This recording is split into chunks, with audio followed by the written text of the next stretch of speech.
Deus abençoe você.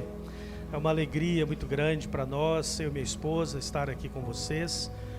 Era um desejo do nosso coração de muito tempo de poder estar aqui juntamente com o pastor Henrique, sua família, com a liderança dessa igreja, juntamente com esta igreja, para a gente estar de fato juntos, orando juntos, compartilhando e nos conhecendo de perto, porque o Senhor nos conectou para um propósito.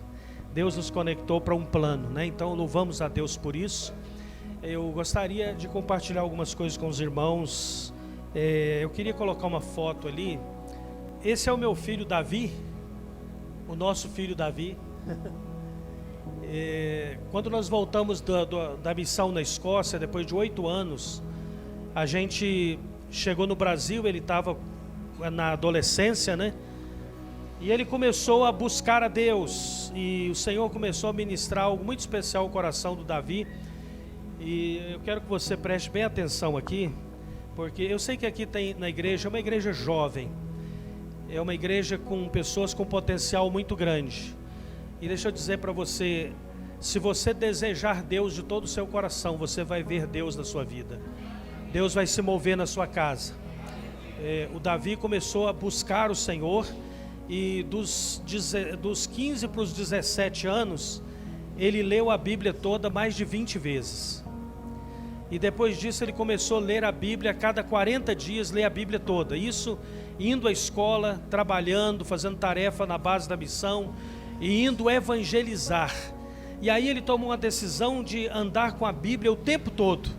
E eu me lembro que ele falou comigo um dia: pai, eu estou lendo a Bíblia, não é porque eu quero encher minha cabeça de conhecimento, mas eu quero ser transformado pela palavra de Deus.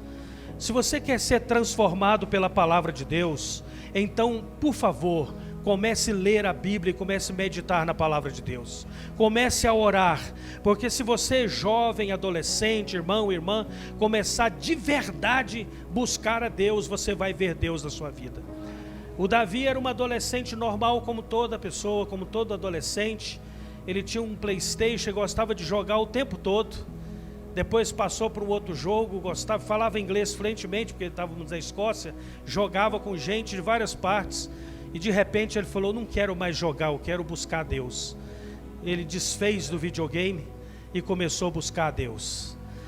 E aí, à medida, na escola que ele estudava, fazendo o ginásio, né? Ensino médio, ele começou a ir para a escola com a Bíblia na mão e mochila nas costas. E uma das coordenadoras da escola disse uma coisa o seguinte: a metade dos alunos não crentes da escola estão dizendo o seguinte: que coisa chata esse negócio de crente, andando com Bíblia na mão o tempo todo. Mas ela falou comigo: mas a outra metade de alunos não crentes estão dizendo assim, as pessoas deviam realmente assumir naquilo que eles creem. Está no tempo da igreja assumir a fé. Está no tempo da gente sair de cima do muro e descobrir quem é o Deus que nós servimos e quem é o Deus que nós representamos nessa terra. Porque você não vai manifestar Deus na sua vida, na sua vizinhança, no meio da sua família, sem que você assuma uma posição de crente, assumir uma postura. Eu me lembro o dia que com 18 anos o Davi falou assim: pai, eu não quero fazer medicina, eu não quero fazer direito, nada, eu quero ir para o campo missionário, eu quero ir para o Peru. E foi quando, nessa idade, nós enviamos ele para essa região, esse lugar que ele está aqui. Lá embaixo é o povoado onde ele trabalhou. Não tinha internet, não tinha ônibus, não tinha nada nesse lugar. Não tinha como comunicar com ele assim com facilidade, sempre mandando mensagem. E ele andava 4, 5 horas a pé para fazer discípulos lá naquelas áreas rurais. E eu lembro quando ele estava entrando no avião lá em Goiânia, né? Do vidro assim do aeroporto, a gente estava olhando para a pista e antes de entrar no avião, da porta, ele estava acenando para a gente desse jeito aqui, com a Bíblia na mão, entrando no avião, indo para o campo missionário. E no dia do casamento dele, ele se casou com uma missionária, uma jovem peruana, Sol. Coloca outra foto para a gente mostrar para os irmãos. Aí está ele com a Sol, e o Judá e o Azaf, nossos netinhos. E no dia do casamento eu pensei assim, no casamento ele não vai entrar com a Bíblia. Eu fiz o casamento dele no Peru. Ele entrou com uma Bíblia e ela com a outra, com a Bíblia na mão. Porque ele dizia, o soldado não deixa a espada a momento algum. E eu vi ele andando pela rua, ele ia jogar bola, ele levava a Bíblia com ele. Eu me lembro um dia que um aluno da sala dele, ele me levou num lugar porque queria comprar uma Bíblia para dar para esse colega. O colega era usuário de drogas, vivia na bagunça, né? E ele foi para o aniversário daquele jovem. E quando terminou o aniversário, esse rapaz foi levar ele em casa. E o som do carro dele era tão alto que parecia que explodia a vidraça dela. Tá igual a gente ouve de vez em quando aqui, né? Aquele som, né, da pesada. E desceu o meu filho de dentro do carro, né? Quando foi no domingo, aquele rapaz com a namorada dele estavam na igreja com a gente. Porque ele foi lá para dar testemunho de Jesus. Andar com a Bíblia o tempo todo e assumir posição não é para nos afastarmos das pessoas, senão para nos colocar dentro da vida delas, para nos colocar dentro da casa delas, para manifestar o poder de Deus. Amém, queridos? Quando você assume a sua postura de servo de Deus, Deus vai te colocar nos lugares estratégicos para você abençoar pessoas. E há uma palavra que diz assim, o Senhor fala assim, aos que me honram eu honrarei, diz o Senhor. O Davi, com 19 anos de idade, foi contratado para dar aula de inglês na maior escola de inglês do Peru. Só a unidade que ele trabalha tem 10 mil alunos. E ele trabalhou lá vários anos. Hoje ele está passando um tempo no Brasil com a família e trabalha de casa. É um dos melhores professores lá no Peru, morando no Brasil. Sabe, porque Deus honra aqueles que honram Ele, irmãos. Deus honra. Deus está querendo honrar você diante da sua posição de buscar a Deus de todo o seu coração. Meu irmão, deixa eu dizer para você uma coisa, não deixe passar a oportunidade de experimentar um avivamento de Deus na sua vida nessa geração. A gente ora pedindo, Deus traz um avivamento, mas sabe, a gente quer avivamento coletivo. E nós precisamos começar a buscar avivamento individual, porque o avivamento de Deus começa com uma pessoa que decidiu buscar a Deus de verdade. Uma única pessoa aqui dentro, uma criança, um jovem, que decidir buscar a Deus de verdade, você vai ver Deus se movendo na sua vida. Sabe, Deus vai se mover, esquece o que está em volta, esquece as críticas e comece a buscar a Deus, de verdade. E você vai ver como foi falado aqui hoje, fome e sede pela palavra de Deus. Aleluia. Pode colocar outra foto. Esse foi um momento muito especial.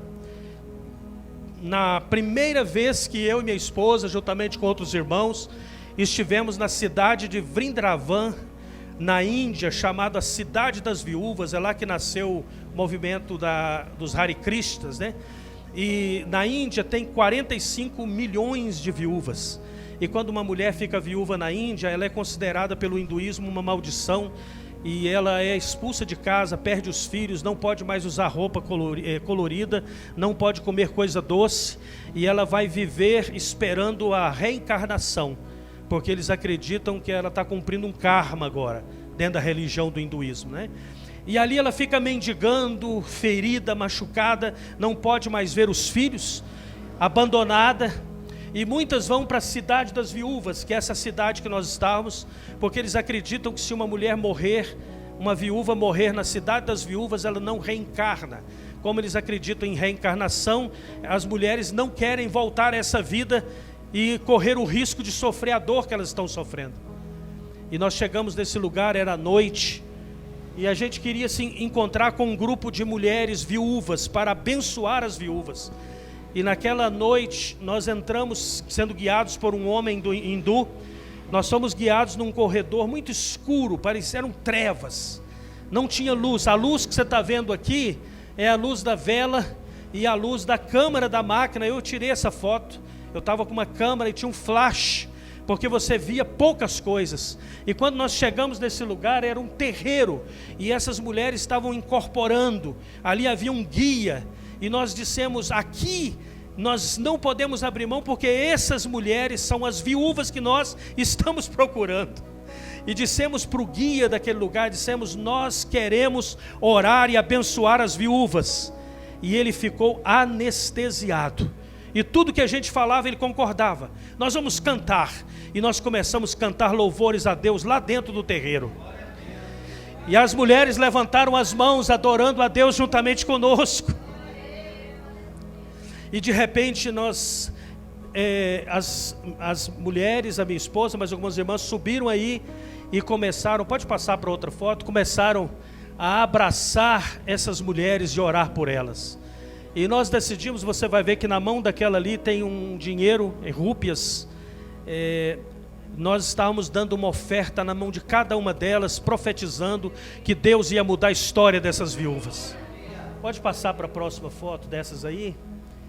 Esse é o momento de abraçar mulheres que nunca foram abraçadas, que as pessoas mantinham a distância. Pode passar para a próxima. Os dentes, irmãos, estão assim, é por causa de uma droga que é usada na Índia para minimizar a dor e o sofrimento, e acaba com os dentes da pessoa. É uma droga popular. É uma vida terrível que você não quer imaginar. Mas naquele dia essas mulheres puderam abrir um sorriso, porque o amor de Deus chegou lá, porque a igreja de Jesus chegou lá, porque a igreja de Jesus pisou na terra do inferno para dizer: Jesus reina, Jesus Cristo reina, aleluia, glória a Deus.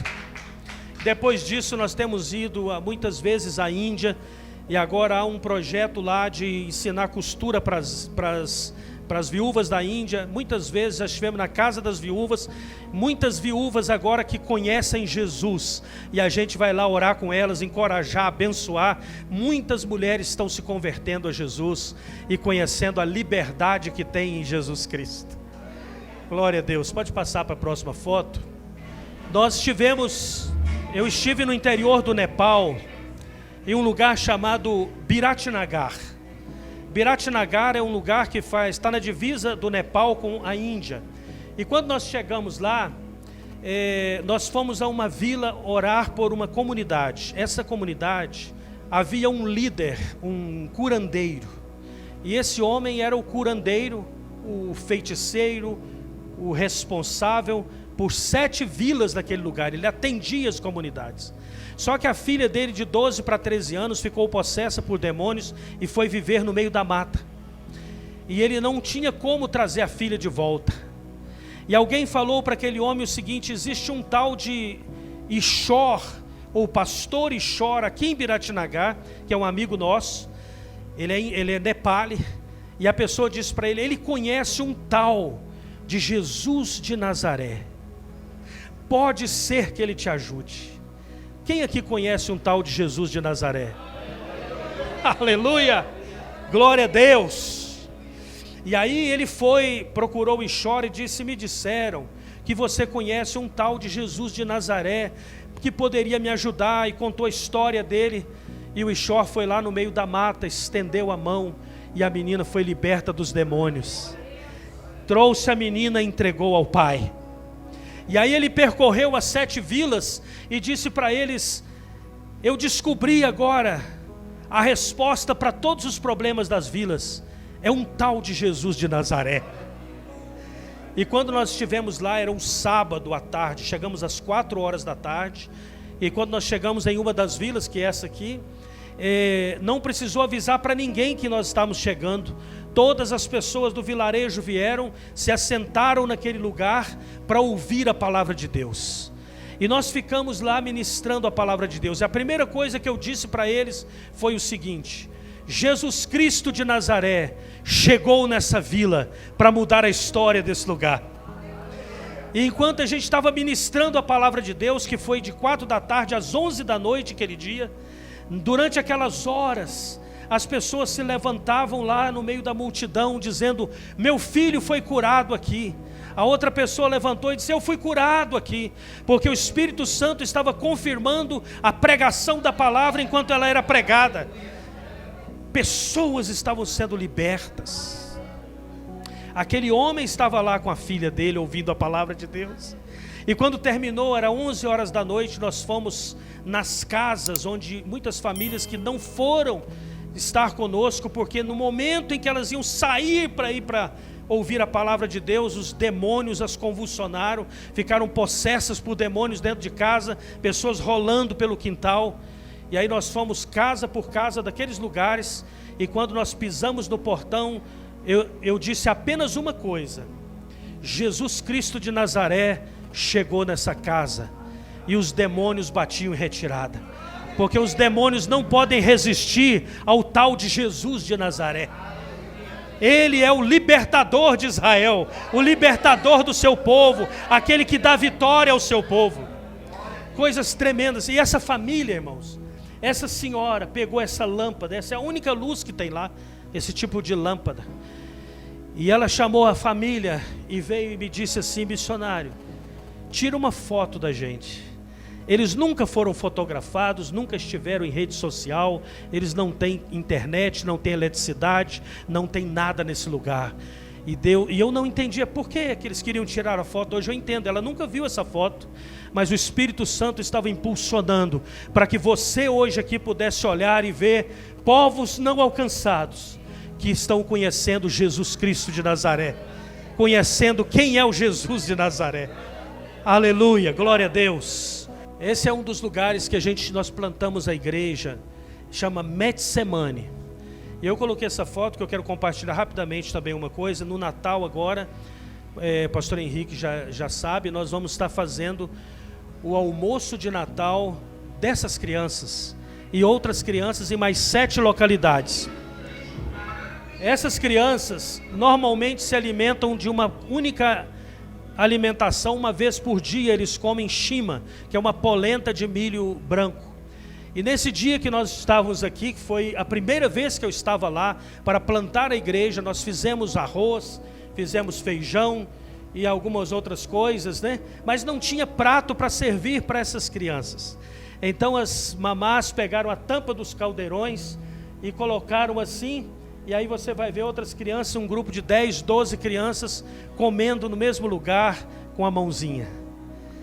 A última vez que eu estive lá, já temos prato lá agora e vão comer cada uma no prato. Mas essa era a realidade lá, não havia briga nem nada, todo mundo feliz porque tinha alimentação. E nós queremos servir um pequeno almoço nessas localidades, muito longe do nosso salpicão, daquelas coisas gostosas, né? Mas para eles isso aqui é algo muito especial. São crianças que nunca comem proteína e vão poder comer um pedaço de peixe, um pedaço de frango uma vez por ano, no Natal, né? E nós estamos com isso anunciando Jesus para essas crianças. Por isso eu gostaria de mostrar rapidamente, eu vou correr aqui por causa do nosso tempo também. Eu quero mostrar um vídeo que eu coloquei ali, que é em Metsemane, do primeiro batismo que realizamos lá. Está fazendo agora exatamente 1 ano que fizemos o batismo lá, num rio onde tem crocodilos e hipopótamo. E ele vai colocar ali, vocês vão ver um pouco disso.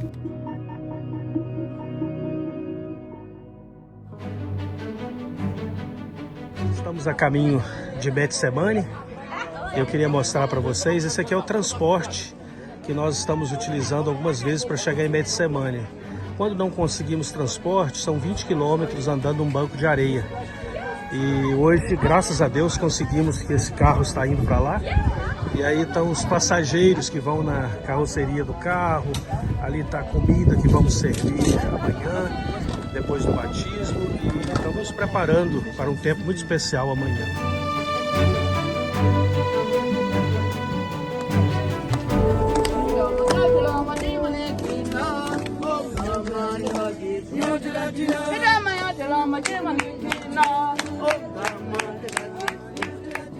Uma noite onde vimos pessoas se arrependendo dos seus pecados, confessando, entregando objetos que eram utilizados em curandeirismo.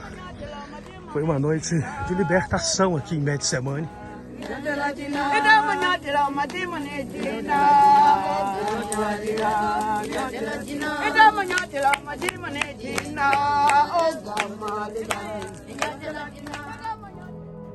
O dia está raiando e estamos aqui em uma longa caminhada para chegar ao rio para o batismo. São cerca de 2 horas de caminhada. Estamos em oração pela proteção dos irmãos. É uma região onde há crocodilo, hipopótamo, mas os irmãos estão crendo, como nós, de que esse é o momento da igreja, é o momento de avançar, é o momento de entrega, e nós estamos aqui com a visão de ver almas sendo transformadas, povos não alcançados. Plantamos a igreja aqui há alguns anos atrás, e esse está sendo um dos momentos mais especiais para toda a igreja aqui nessa localidade. Aleluia, Hosana. Se todas as pessoas em Getsemane soubessem o milagre que está acontecendo aqui hoje, estariam todos aqui. Todo mundo viria aqui. Não iam perder esse momento. Mas a partir de hoje, Deus vai usar você. Vocês agora vão se tornando testemunhas aqui. E quando alguém perguntar o que aconteceu, eu conheci Jesus. Ele mudou a minha vida. Amém? Amém.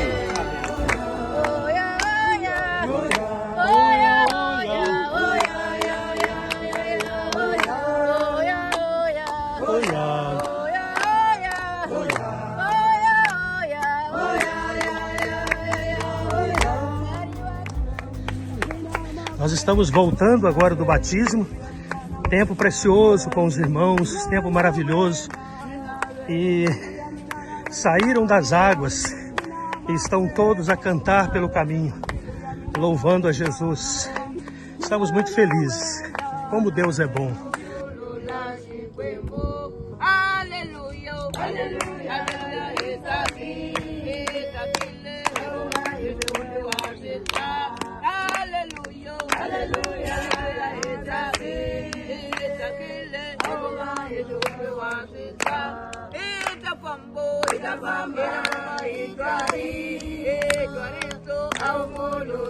Nós vamos orar por essas crianças. O Espírito de Deus está aqui. Há algo de Deus acontecendo nesse lugar. Desde quando nós pisamos aqui, Jesus decidiu mover a sua glória nesse lugar. Na hora da oração eu vi as crianças se ajoelhando aqui. Elas estavam prostradas diante de Jesus. E agora elas com as mãos levantadas estão dizendo: eu quero Jesus. Eu recebo Jesus no meu coração. E eu peço a Jesus que perdoe os meus pecados e escreva o meu nome no livro da vida.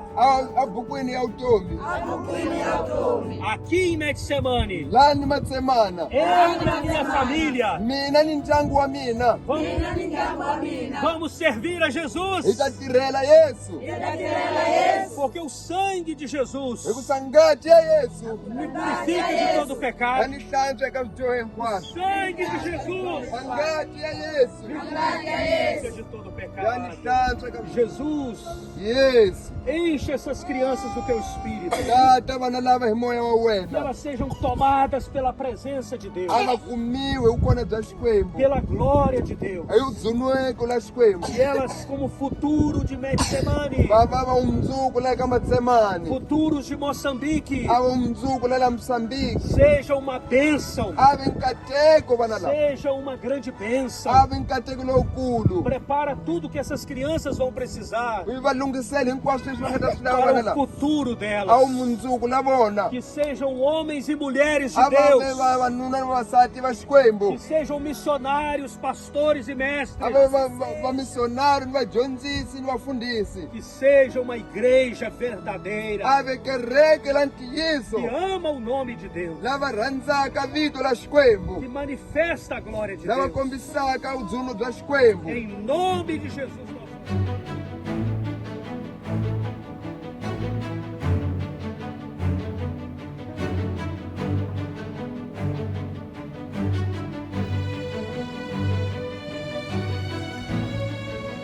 Hoje foi um momento muito especial para nós, porque essas crianças que estão aqui agora almoçando se alimentaram do céu. Hoje, pela primeira vez, essas crianças aceitaram Jesus como Senhor e Salvador da vida delas. Eu contei o testemunho para elas de quando eu conheci Jesus.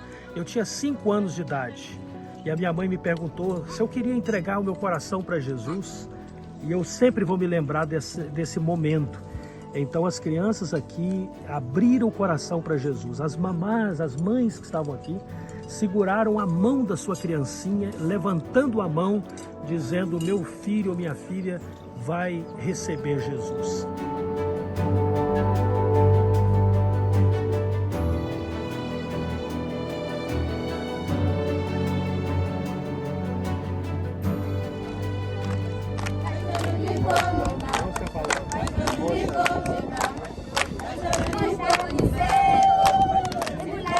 Essa canção significa assim: pastor, me ensina a palavra, eu quero conhecer Deus. Pastor, me mostra a palavra.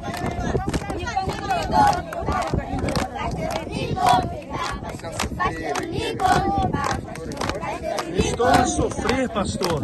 Me mostra a palavra, me mostra Jesus. Muito lindo, né?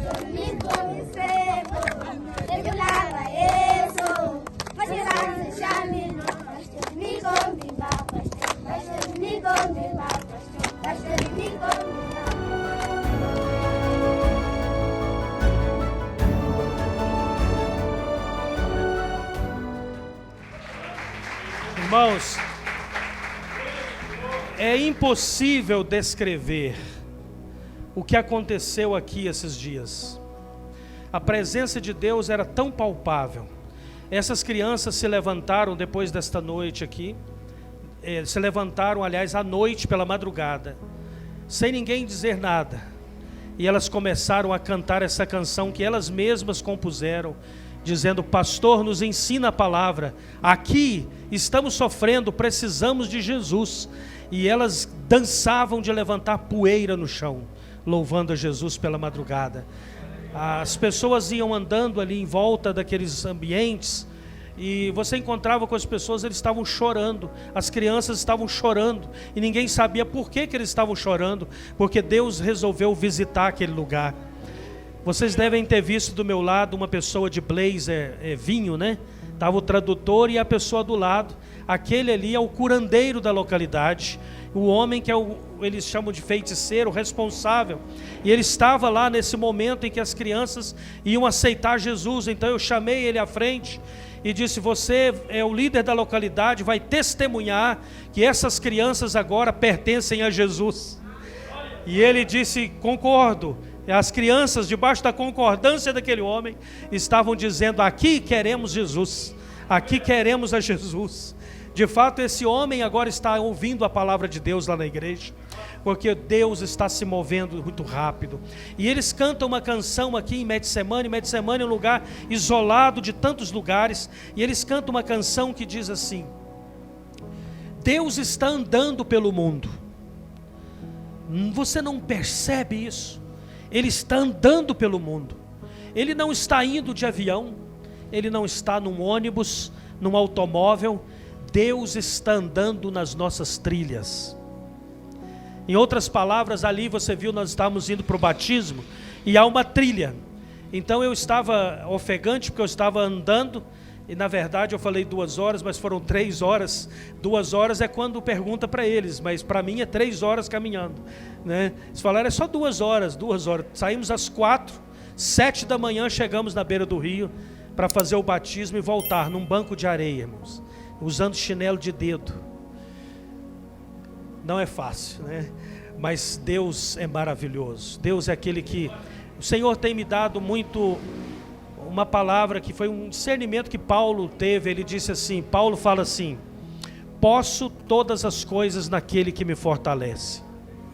Porque Paulo estava falando das dificuldades que ele vinha enfrentando na caminhada dele, todos os obstáculos, dificuldades. Ele fala, eu aprendi a ter fartura, a passar fome. Em outras palavras, as situações em que você não tem o que comer. Muitas vezes quando a gente está andando em Moçambique, não há o que comer, não tem nem onde comprar pão, meu irmão. Em Metsemane não há onde comprar água, você come o que você levar. Se a água não for racionada, porque você vai carregar peso às vezes para levar, se não encontra transporte, aquela água você tem que calcular certinho, porque você vai precisar de água para ir e para voltar.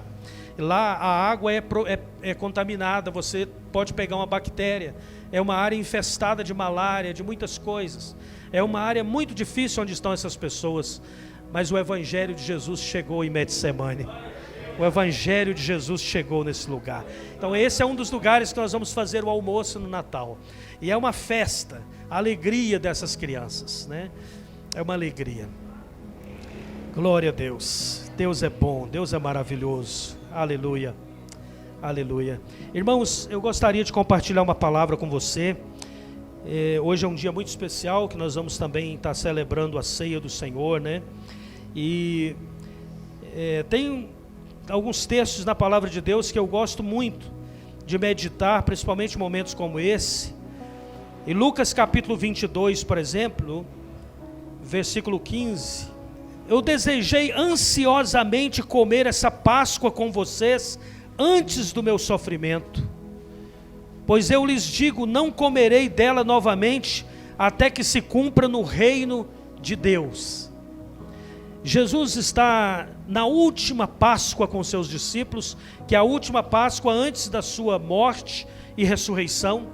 E eu não sei se você conhece ou sabe sobre isso, mas a Páscoa é uma festa, é uma celebração que foi instituída no momento em que o povo de Israel estava deixando o Egito, depois das pragas do Egito, né? Em que eles iam deixar o Egito para ir à terra prometida. Então foi quando o Senhor disse, vocês vão celebrar a Páscoa. E havia algumas recomendações sobre a Páscoa. O cordeiro precisava ser sem mancha, e sem ruga, né? Sem mancha. Ele tinha que ser ou cordeiro ou um pequeno cabrito. Ele seria imolado no crepúsculo. O sangue seria espargido no umbral da porta. E a carne teria que ser assada e teria que ser toda consumida. Então a recomendação é que se o cordeiro fosse mais do que suficiente para a sua família, você então convidava o vizinho e juntos comiam aquele cordeiro. Então a Páscoa começou com um princípio de repartir, de pegar o cordeiro e celebrar e repartir com as outras famílias. E desta maneira comereis a Páscoa, o Senhor diz: cajado na mão, sandália nos pés, cingidos os vossos lombos. Em outras palavras, a Páscoa era para ser comida, preparado para partir. E eu sinto, irmãos, que cada vez mais, quando nós nos chegamos à ceia para celebrar a morte e ressurreição de Jesus, essa recomendação se aplica a nós. Nós precisamos estar prontos para subir, para encontrar com Jesus. Nós precisamos de sair daquele lugar de igreja que acredita que talvez Jesus não volte nessa década, talvez Jesus não volte esse ano, para uma igreja que acredita que hoje Jesus pode voltar. Uma igreja que acredita que pode ser hoje à noite o momento em que as trombetas vão tocar e nós vamos partir ao encontro do Senhor. A igreja precisa estar calçada, preparada, adestrada, capacitada para o encontro com o noivo. Nós estamos vendo os sinais. Hoje nós temos mais de 30 guerras acontecendo no mundo. Algumas guerras invisíveis, mas terríveis. Só no Sudão do Sul, 6 milhões de pessoas estão fora das suas casas. Pessoas morrendo, sofrendo, tanta tragédia acontecendo. E Jesus disse, vocês vão ouvir de guerras e rumores de guerra. Virão momentos, tempos difíceis. E nós estamos em momentos assim, em que a igreja precisa acordar para o fato de que nós não podemos mais perder tempo. A palavra diz assim, é tempo de despertar do sono. Fala para o seu irmão, é tempo de acordar, meu irmão. É tempo de acordar, de sair dessa terra, desse ambiente em que nós ficamos emaranhados, presos, e começarmos a viver o reino de Deus na terra, porque nós precisamos estar preparados. E esse contexto, interessante que Deus chamou o povo para ir em direção à terra prometida. E há uma coisa que eu sempre digo, em 3 dias é possível do Egito chegar na terra palestina. Deus em 3 dias poderia colocar o povo na terra prometida, mas demorou 40 anos, porque, irmãos, preste atenção numa coisa, uma coisa é tirar o povo do Egito, a outra é tirar o Egito de dentro do povo. Uma coisa é tirar a pessoa do mundo e trazer para a igreja, a outra é tirar o mundo de dentro da pessoa. Porque se o evangelho de Jesus não entrar no coração dela, se ela não abrir o coração para a palavra de Deus, o mundo não sai de dentro. O mundo sai, Jesus fala assim, quando a casa é esvaziada, o espírito imundo sai de dentro da casa e ele vai perambular. Enquanto isso, a casa que ficou vazia precisa ser ocupada pela palavra de Deus, pela presença de Deus, pelo Espírito de Deus, porque Jesus falou, se essa casa continuar vazia, o espírito imundo volta, dá uma olhada, e se a casa está vazia, ele traz consigo outros 7 espíritos imundos, piores do que ele, para que ninguém o tire da casa, e o segundo estado dessa pessoa é pior do que o primeiro. Portanto, se você não estiver disposto a andar com Jesus, é melhor não mandar o seu demônio embora.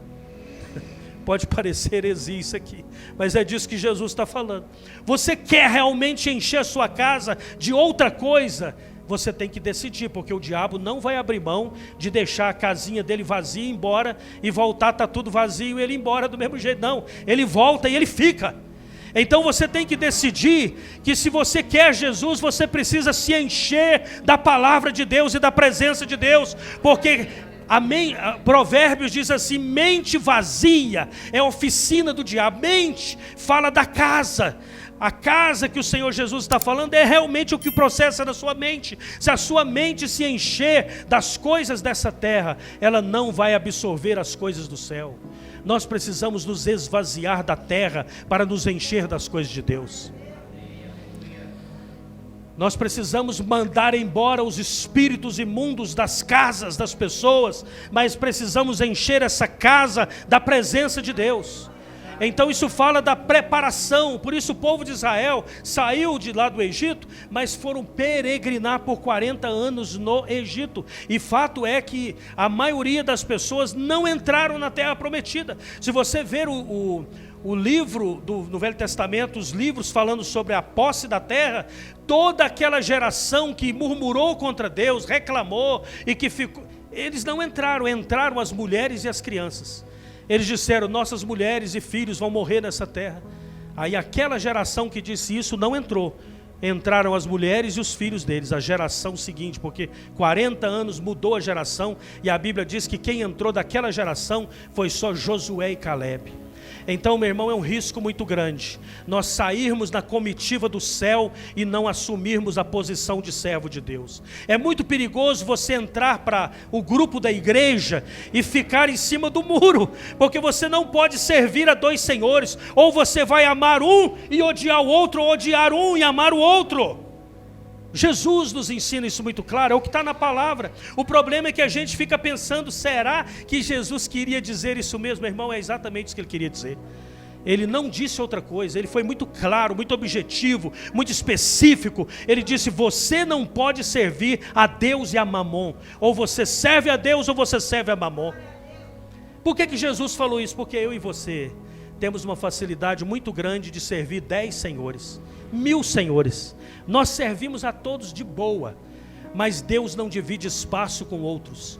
Deus é exclusivista, Deus ciumento, que ama o seu povo e que Ele quer habitar dentro do seu povo e fazer morada. Ele não abre espaço para outra coisa.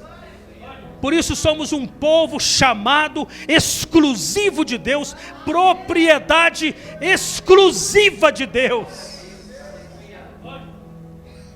Essa propriedade de Deus Ele não põe na mão de ninguém. E o povo de Israel, quando estava para sair do Egito, irmãos, Deus começou a manifestar diante de Faraó. Deus começou a manifestar diante do povo a glória dele, porque Faraó não queria deixar o povo ir. O diabo não vai querer deixar você ir, ele não vai querer abrir mão de você. Mas Deus deu uma direção a Moisés, e Moisés falou com Faraó, porque Faraó disse a Moisés assim: vocês então podem ir servir ao Senhor seu Deus, mas primeiro me façam saber quem é que há de ir. O diabo, ele é negociador. Ele quer negociar a sua alma, o seu tempo, o seu espaço, a sua atenção. Ele até vai dizer para você, se não está bom, você pode até ir para a igreja, mas você vai me dizer aqui o que mais que eu posso colocar aí dentro. Você não quer ir para a igreja, mas espera aí, tem umas coisas aqui que eu não vou abrir mão. E o Faraó tenta negociar. E aí Moisés disse para Faraó: havemos de ir com os nossos jovens, com os nossos velhos, com os nossos filhos, com as nossas filhas, com as nossas ovelhas, com os nossos bois, havemos de ir, porque temos de celebrar uma festa ao Senhor. Moisés está dizendo a Faraó que fica claro que não vai ficar ninguém e nada aqui no Egito, nós vamos servir o Senhor. Meu irmão, não abra mão da presença de Deus. Esse mundo não é o nosso lugar. Esse mundo não é a nossa casa. Nós temos uma casa preparada. Jesus falou: eu estou indo preparar lugar para vocês, e quando eu for e preparar lugar, eu vou voltar e vou levar vocês para que onde eu estiver, vocês estejam também. Então a nossa casa não é aqui, não é o Egito. Fala para o seu irmão: o Egito não é sua casa, meu. Aleluia, aleluia. Mas Faraó fez uma segunda proposta para Moisés. Faraó, depois de algumas pragas e apertos e situações, ele disse então a Moisés: ide servir ao Senhor, fiquem apenas as vossas ovelhas e vacas, vão também vocês com as suas crianças, porque Moisés disse: vocês vão e deixam as crianças, deixam o gado. E Moisés disse: não deixaremos nada para trás. E aqui Moisés está tentando negociar, Faraó está tentando negociar novamente com o povo de Deus. E Faraó está dizendo: eu vou deixar ir então todos eles, mas vocês deixem aqui as vacas e as ovelhas, quer dizer, deixem os seus bens aqui comigo. E Moisés, porém, disse: não só vamos levar tudo, como também o rei, o Faraó, vai nos dar nas mãos dinheiro, sacrifícios e ofertas e holocaustos para que ofereçamos ao Senhor nosso Deus. Não somente que vamos levar as nossas famílias, os nossos bens, mas vamos levar o seu bem também. Aquilo que está na sua mão vai voltar para o reino de Deus agora. E aí a palavra diz assim: e também o nosso gado há de ir conosco, nem uma unha ficará, porque daquele haveremos de tomar para servir o Senhor nosso Deus, porque não sabemos com que havemos de servir o Senhor até chegarmos lá. Irmãos, deixa eu dizer uma coisa para você, uma coisa que Deus sempre faz: Ele nos chama para andar com Ele. Você está aqui porque Deus te chamou para andar com Ele. Deus chamou Abraão: vem comigo que eu vou te levar para um lugar que eu vou te mostrar. A Bíblia diz que Enoque andou com Deus e Deus o tomou para si.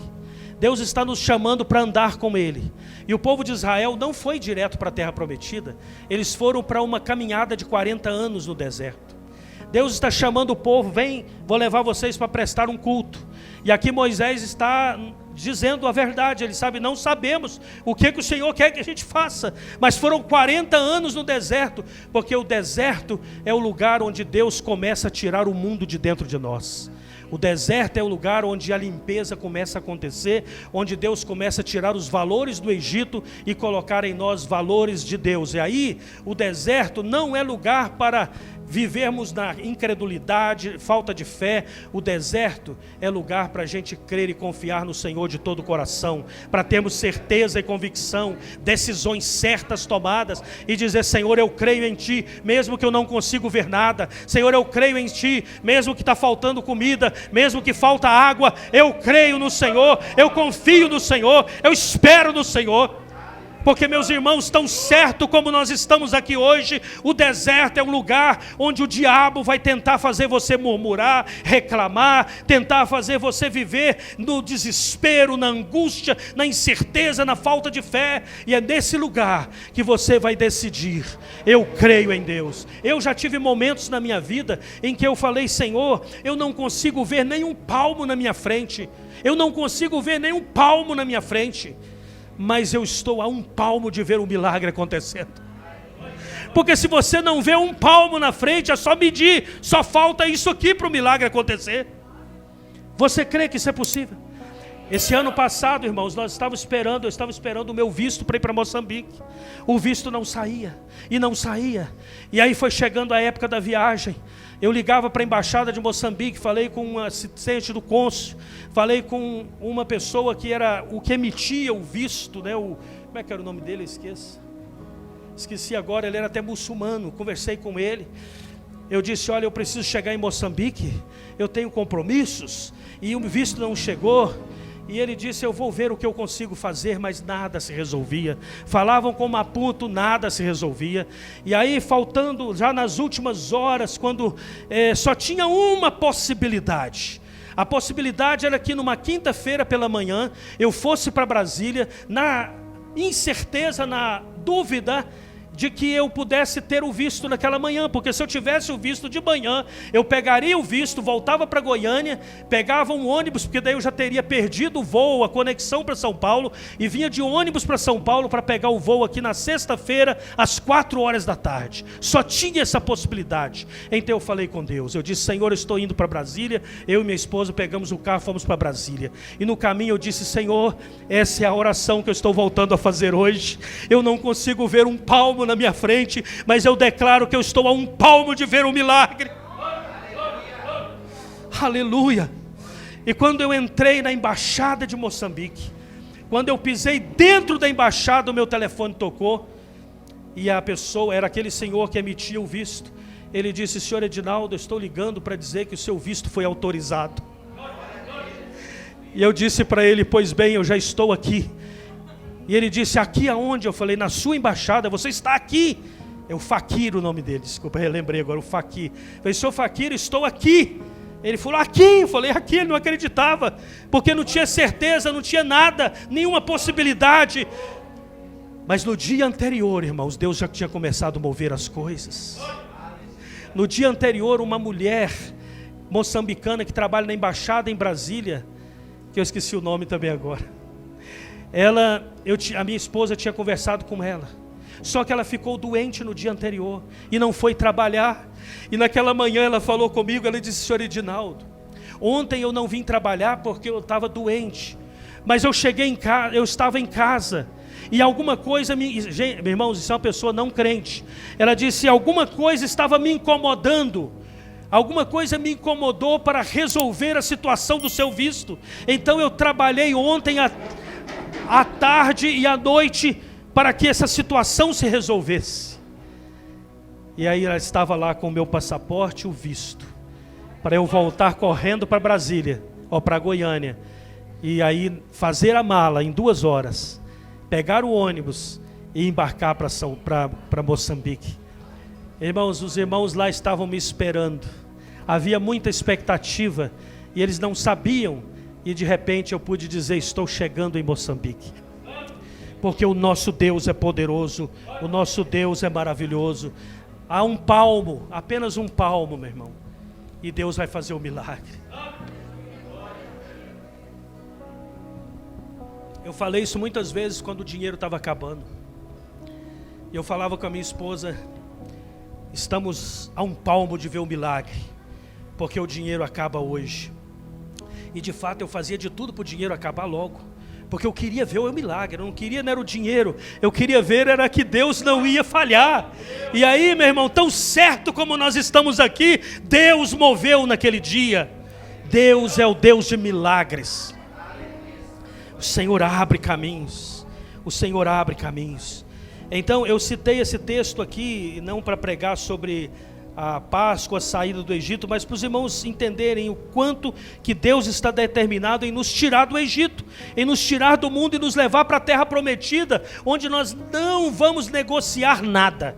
Não negocie os seus filhos, não negocie, diga: meus filhos não vão servir esse mundo, não vão andar nesse mundo, meus filhos pertencem ao Senhor, minha família pertence ao Senhor, a minha casa pertence ao céu, eu e a minha casa serviremos ao Senhor. Por isso que Josué falou com o povo, ele disse: escolhei hoje a quem vocês vão servir, ao Deus Todo-Poderoso ou aos deuses das nações, mas fiquem vocês sabendo que eu e a minha casa já decidimos, eu e a minha casa serviremos ao Senhor, eu e a minha casa vamos servir ao Senhor.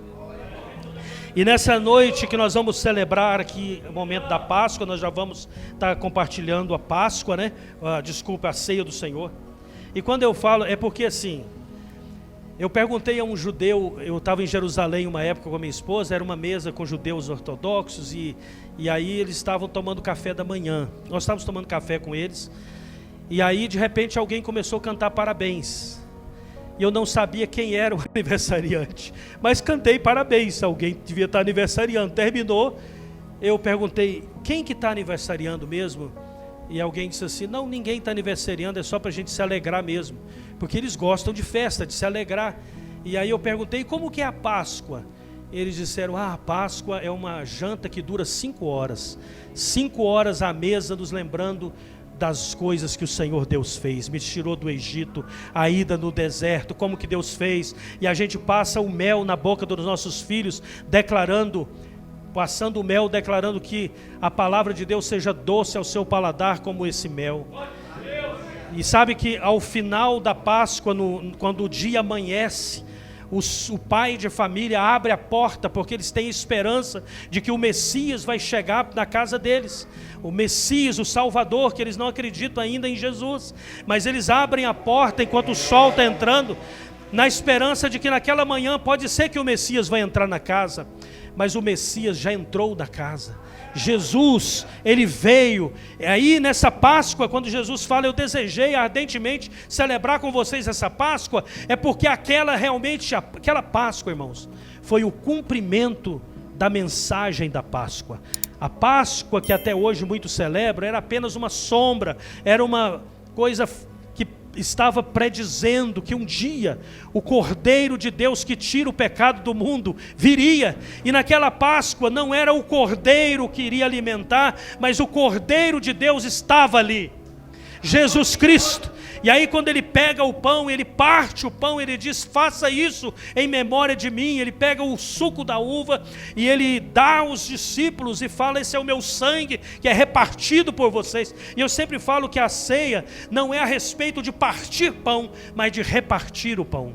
A ceia é o lugar onde o corpo de Cristo é repartido, porque agora eu e você somos parte do corpo de Cristo. Quando eu como do pão, eu estou dizendo: eu tenho parte no corpo de Cristo.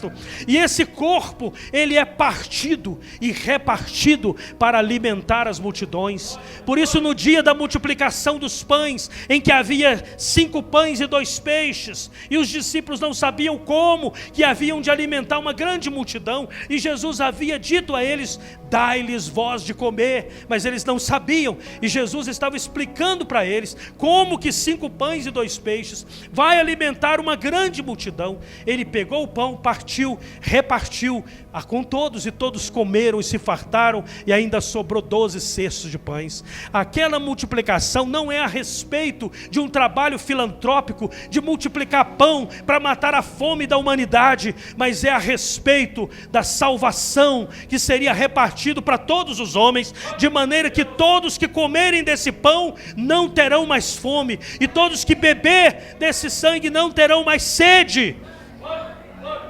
Essa é a mensagem da ceia do Senhor. É a mensagem de que agora eu comi do corpo, eu bebi do sangue, agora eu sou parte do corpo de Cristo. A natureza de Cristo está em mim. Eu não vivo mais eu, mas Cristo vive em mim. E a vida que eu vivo agora, eu vivo na fé do Filho de Deus. Porque essa vida, Paulo fala assim, essa vida, para mim, se eu viver é ganho, e o morrer é lucro. Porque para mim não tem outra coisa mais importante, porque eu considero todas as coisas como esterco para andar com Jesus, por causa de Jesus, por causa do Evangelho. Esse mundo é nada, esse mundo não serve para nada. Nós precisamos é de Jesus Cristo. As nações da terra estão precisando ouvir esse Evangelho. As nações da terra precisam ouvir essa palavra de ressurreição e de vida. Esse Evangelho que transforma o homem nas suas condições. Eu tenho andado por tantos lugares no mundo, por exemplo na Índia, onde o hinduísmo é uma religião que é uma religião vazia. As pessoas, eu entro em muitos templos na Índia, eu gosto de entrar dentro daqueles templos para ver o coração da Índia, a realidade do povo, gente vazia, ofertando para coisas que não tem valor nenhum, entregando as suas coisas, acreditando que vão ser livres da maldição se fizer aquelas coisas, porque eles acreditam, os deuses deles são como homens que têm sentimentos, eles são ciumentos, eles podem amaldiçoar, eles podem matar, eles não conhecem um Deus que ama. A Rohini, que é a esposa do David Astano, o David, um amigo nosso, pastor indiano, que inclusive esteve preso por causa de pregar o Evangelho de dezembro até junho agora. Eu sempre fico na casa deles na Índia. A Rohini, ela era de família hindu e muçulmana. E ela leu todos os livros tentando encontrar uma esperança, tentando encontrar uma resposta para a vida dela, os livros do hinduísmo, os livros do islamismo, até que uma tia dela que tinha conhecido Jesus, passou por ela e disse assim: Rohini, Jesus ama você. Jesus ama você. E ela foi ler a Bíblia para descobrir se porventura realmente existia um Deus que amava ela, porque de todos os deuses que ela procurou, ninguém tinha amor por ela, eram deuses carrascos, desumanos. E aí ela descobriu o amor de Deus em Cristo Jesus, e hoje ela está pregando o Evangelho na Índia, uma mulher transformada pelo Evangelho de Jesus Cristo, porque ela encontrou o abraço, o amor de Jesus. Não existe nenhuma religião na face da terra que tenha a mensagem que é verdade e vida. Você encontra ilusões, você encontra morte, você encontra desespero, desesperança, mas em Jesus você encontra o caminho, a verdade e a vida. Você encontra o caminho. Jesus disse: eu sou o caminho, a verdade e a vida. Aleluia. E Jesus diz aos seus discípulos: fazei isso em memória de mim. A gente estava falando isso aqui ontem, né? Essa palavra no original, em memória, não é fazer em lembrança de alguém que morreu. A gente às vezes considera, porque a palavra em memória, né? Você vai lá no túmulo, está lá, em memória. Não tem a ver com em memória no sentido de uma lápide. Mas na verdade, quando Jesus, na palavra do original, quando diz em memória, significa, essa palavra implica que o passado, o presente e o futuro estão presentes no mesmo lugar por causa de Jesus. Ele é o alfa e o ômega, ele é o princípio, o primeiro e o último, o fim e o começo está nele, ele é a palavra encarnada. Então quando está dizendo, quando vocês estão fazendo isso, o verbo vivo de Deus está presente, confirmando aquilo que nós estamos dizendo, que de fato Jesus morreu e ressuscitou, e o corpo de Cristo, o sangue de Jesus nos dá vida para sempre. Aleluia. Quando Jesus estava na cruz, a última palavra dele foi tetelestai, que significa está consumado. Significa que o meu passado, presente e futuro, o seu passado, presente e futuro já está resolvido em Jesus. Já está consumado em Jesus. Em Cristo Jesus, nós somos mais do que vencedores.